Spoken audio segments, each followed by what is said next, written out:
তো সবসময় আমাদের সহযোগিতার হাত। রাঘব চ্যাটার্জি মানে সঙ্গে একটা গান প্রথমে চলে আসে, চাঁদ কেন আসে না আমার ঘরে। অন্য গানগুলি শ্যামা সঙ্গীত, কালি কালি বল রসনা, এই গানগুলি শোনা যায় যে বেশি। এইটা দিয়ে রাঘব চ্যাটার্জির বিষয়টা পরিচিতি আমরা দেখতে পাচ্ছি। তো এটার সঙ্গে কিছু অ্যাড করবেন যে না, যে এখানে বিষয়টা থেমে নেই? না, অ্যাকচুয়ালি কোনোদিনই এটা থেমে নেই। আমার মনে হয় কত গান জনপ্রিয়, আমি আপনাকে একটা একটা করে নাম বললে বলবেন যে হ্যাঁ তাই তো, এই গানটা তো আছে, ওই গানটা তো আছে। যেটা গার্গ, জুবিন গার্গ মারা যাওয়ার পর অনেক গান আমরা শুনতে পেয়েছি যে সেই গানগুলি ওর ছিল। এটা সব আর্টিস্টেরই হয় যে কিছু গান খুব জনপ্রিয় হয়ে যায়, আবার এমন কিছু গান যেগুলো হয়তো সবসময় লাইমলাইটে আসে না, সেগুলো পরে আস্তে আস্তে মাথা চাড়া দেয়, তখন লোকে মনে করে হ্যাঁ।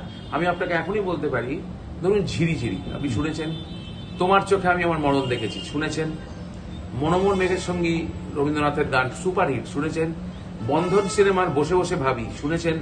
এরকম অজস্র গান আছে আমার, যেগুলো বসে বসে ভাবি আমি সারাদিন, ওটা তো আমার আর শ্রেয়ার সুন্দর গান, একদম একদম। তো এরকম অনেক গান আছে যে গানগুলো খুবই পপুলার, এবং আজকে অনুষ্ঠানে অনেক গান গাইবো। আর শ্যামা সঙ্গীত দিয়ে একটা শেষ করবো এবার, ঠিক একদম শেষ করবো এবার। ত্রিপুরাতে আপনি অনেকবার এসেছেন, বহু বছর ধরেই আসছি, প্রতি বছরে 1 থেকে 2 বার তো আমি ত্রিপুরাতে আসি। সেটা কখনো কৈলাসহর, কি ধর্মনগর, কি আগরতলা, কি উদয়পুর, এবারে যেখানে এলাম, মানে এটা তো এটা আমার অনেক বড় সৌভাগ্য যে মায়ের পুজো এবং মায়ের ত্রিপুরেশ্বরীর এই টেম্পল, এই যে মাতাবাড়িতে, এবং তার জন্য যে লক্ষ লক্ষ মানুষের সমাগম হয়, সেখানে আমার অনুষ্ঠান করা হচ্ছে, এবং আমার অনুষ্ঠানের জন্য এত মানুষ এসছেন এবং আসছেন, এবং সে কি বলবো, এটা যে আমার কত বড় সৌভাগ্য, কত বড় আশীর্বাদ যে এখানকার মানুষ এবং মা কালীর আশীর্বাদ যে আমি এখানে শ্যামা সঙ্গীত, আধুনিক গান, আমার অনেক জনপ্রিয় গান এত মানুষকে শোনানোর একটা বিরাট সুযোগ পেলাম। এটা আমরা কৃতজ্ঞ। রাঘববাবু, বারংবার আমরা দেখেছি ত্রিপুরার শিল্পী যখন আপনারই কোনো গান গেয়েছে আপনি প্রশংসা করেছেন, সামাজিক মাধ্যমে কমেন্টে আপনি এই বিষয়টা তুলে ধরেছেন এবং এই বিষয়টা প্রশংসিত হয়েছে। আসলে ত্রিপুরা শিল্পীদের নিয়ে কি বলবেন?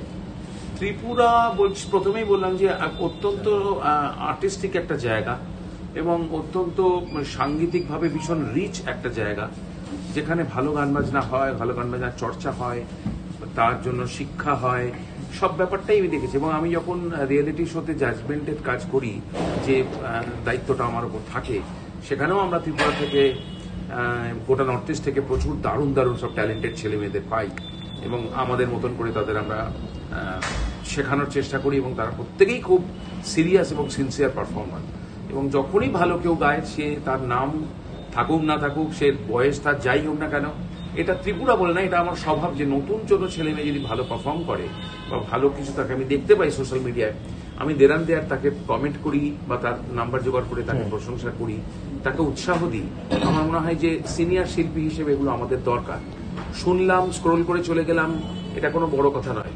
আসল হচ্ছে যে তাকে সত্যি যদি তার গান আমাকে ছোঁয় বা তার গানকে আমার পছন্দ হয়, তাকে আমি কতটা উৎসাহ দিতে পারলাম, সেই উৎসাহটা কিন্তু খুব প্রয়োজন। আজকে আমি যখন প্রথম থেকে গান গাইতাম, যখন আমার সিনিয়র আর্টিস্টরা আমাকে প্রশংসা করতেন, আমার গান শুনে ভালোবাসতেন, আমাকে অনেক বড় বড় আর্টিস্টরা, মানে সেখানে মান্না দে ছিলেন ধরুন, বা এখন যারা রয়েছেন, হৈমতী দি আছেন, সন্ধ্যা দি আমাকে ভীষণ ভালোবাসতেন, আরতি মুখোপাধ্যায় ভীষণ ভালোবাসেন, জটিলেশ্বর মুখোপাধ্যায়, এদের তো প্রশংসা, এদের ভালোবাসাটা তো আমি পেয়েছি।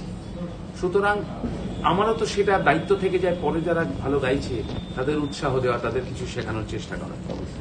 একটা ছোট্ট প্রশ্ন রাঘববাবু, মাতাবাড়ি দীপাবলি উৎসব মানে একটি সাধারণ উৎসব নিয়ে একটি আধ্যাত্মিক উৎসব। আজ মঞ্চ আপনি পেয়েছেন, মঞ্চে গান করবেন, সেই আধ্যাত্মিকতার যে গান আপনার, সেটা কি মানুষ শুনতে পাবে? অবশ্যই শুনতে পাবে। তার কারণ আমি এই প্রসঙ্গে বলে রাখি, আমি খুব ভার্সেটাইল মিউজিক করেছি সারা জীবন, আধুনিক গান থেকে শুরু করে ফোক থেকে ইন্ডিয়ান ক্লাসিক্যাল মিউজিক, গজল, ভজন, প্রচুর পরিমাণ ডিভোশনাল গান অর্থাৎ শ্যামা সঙ্গীত বা ভক্তি সঙ্গীত, তাছাড়া আমার সুফি, আরো অনেক কিছু এক্সপেরিমেন্টাল মিউজিক আমি করেছি। তার মধ্যে শ্যামা সঙ্গীত আমার অন্যতম সেরা একটা প্রিয় সাবজেক্ট, এবং অনেক গান গেয়েছি যে গানগুলি অত্যন্ত জনপ্রিয়। এটা আমার নিজেরই একসময় ধারণা ছিল যে এতগুলো শ্যামা সঙ্গীত মানুষের কাছে এত ভালো পৌঁছেছে, এক একটা গানের কত লক্ষ লক্ষ লক্ষ ভিউ, এবং মানুষ প্রত্যেকে এই কালী পুজোয় যেখান থেকেই যাতায়াত করছি, অনুষ্ঠানে যাচ্ছি বা আমার নিজের শহরেও আমি দেখছি আমার গান বাজছে। তো এটা তো বিরাট পাওয়া, এটা সবই ঈশ্বরের দয়া, গুরুদের আশীর্বাদ বা মা বাবার আশীর্বাদ। তার কারণ এই সাবজেক্টটাকে আমি খুব ভেতর থেকে গাই। শ্যামা সঙ্গীত বা ভক্তি সঙ্গীত আমার নিজের গাইতে ব্যক্তিগতভাবে খুব ভালো লাগে, এবং আমি খুব আত্মা দিয়ে গাই। ঠিক গান শুনে গান তুলে গাওয়া নয়, গানটাকে উপলব্ধি করে গাওয়ার চেষ্টা এই করি। প্রসঙ্গে আমরা বলবো এবার পুজোর একটা গান আপনার এসেছে, শরৎ মেঘে নতুন আলো। নতুন আলো। Correct. একটা বিষয় বলবো যে আমরা প্রত্যেক বছরই বাঙালির অপেক্ষা করে থাকা যে পুজো আসবে, মহালয়া থেকে একটা শুরু হয়ে যায় যে ভাবনা পুজোর গান আসবে, সে অপেক্ষাটা। এখন আজকের সময় কোথাও মনে হয় না যে এই যে পুজো, বাঙালির পুজো আসা, পুজোর একটা গান বের হবে, সেটা নিয়ে যে একটা মানুষ মনে দোলা দেয়, সেই জায়গাটাতে কোথাও একটা হ্যাঁ, অবশ্যই কমেছে। তার কারণ একটাই, প্রচুর গান। এত বছরে যদি এত গান বেরোয়, তাহলে এত গানের, সব গানের অত পপুলারিটি বা সেই আগ্রহ মানুষের থাকবে না, যেটাকে আমার তো মনে হয় সিনেমার ক্ষেত্রেও হচ্ছে।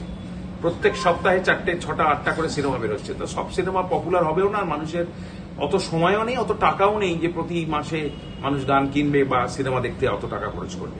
এই সঙ্গে বলবো আজকে শ্যামা মায়ের যেহেতু কালীর না, পুজো আমি চলছে দুটো এখন। জিনিস বলেনি, সেটা হচ্ছে যে পুজোর যে গানের কথাটা বললেন, শরৎ মেঘে নতুন আলো, ওটা খুব ইউনিক। এই জন্য আমার দুই মেয়ে আনন্দী আহিরি, ওরাও পুরোপুরি মিউজিক ইন্ডাস্ট্রিতে, ওরা বাংলার থেকে ওরা বম্বেতে হিন্দিতে কাজ করছে।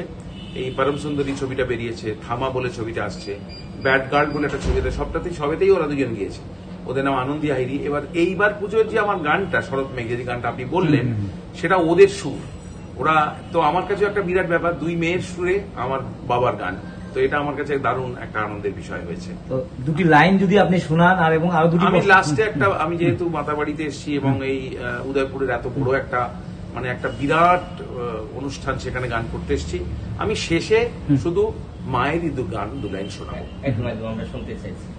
আর আমরা যে বিষয় বলি, আপনি জি বাংলার যে বিভিন্ন প্রোগ্রামগুলি, এখান থেকে ছেলেরা উঠে যাচ্ছে, ত্রিপুরার ছেলে মেয়েরা এখন একজন কিষান সেই প্ল্যাটফর্মে সম্ভবত আছে, ওয়েস্ট বেঙ্গল সেটা তো আছে, যে কিষান দাস, এবং সেও সাম্প্রতিক মাতাবাড়ি নিয়ে একটা গান করেছে, ভালোই গেয়েছে, এটা ভিডিও অ্যালবাম।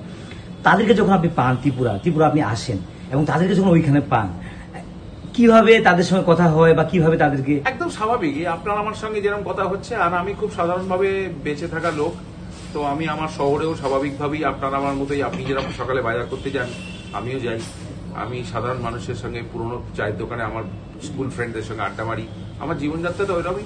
তা ওখানে হয়তো ওরা অনেক আর্টিস্টের কাছে হয়তো এক একজন এক এক রকম ভাবে সবাইকে ভালোবাসে খুব, কিন্তু আমার সাথে যখনই কারো দেখা হয় বা আমরা যারা জাজমেন্ট করি, প্রত্যেকেই আমরা ওদের খুব নিজেদের কাছের ছেলে ভাই বোনের মতোই ওদের দেখি, সন্তানের মতোই দেখি, ছোট যারা আরো ছোট, তো সেখানে কোনো অসুবিধা হয় না। আমরা সবার সাথে খুব মিলেমিশে গল্প করি, কোনো কিছু দেখিয়ে দিই, রিহার্সালের সময় বলে দিই এইভাবে করো, ওইভাবে গাও, তো সবসময় আমাদের সহযোগিতার হাত। আর শ্যামা সঙ্গীত দিয়ে একটা শেষ করবো এবার। ঠিক আছে। কালি কালি বল রসনা, কালি কালি বল রসনা, কর পদ ধ্যান নামামৃত পান, কর পদ ধ্যান নামামৃত পান, যদি হতে ত্রাণ থাকে বাসনা, কালি কালি বল রসনা। সমস্ত ত্রিপুরাবাসী, নর্থ ইস্টের সকলকে এবং আপনাদের মিডিয়া যারা আছেন তারা এবং সমস্ত আমার শ্রোতা দর্শককে শুভ দীপাবলির নমস্কার, প্রণাম। সবাইকে অনেক শুভেচ্ছা, আশীর্বাদ করুন যাতে এত বছর গান গিয়ে আপনাদের আনন্দ দিয়েছি, আরো বহু বছর আপনাদের ভালো গান শুনিয়ে আনন্দ দিতে পারি।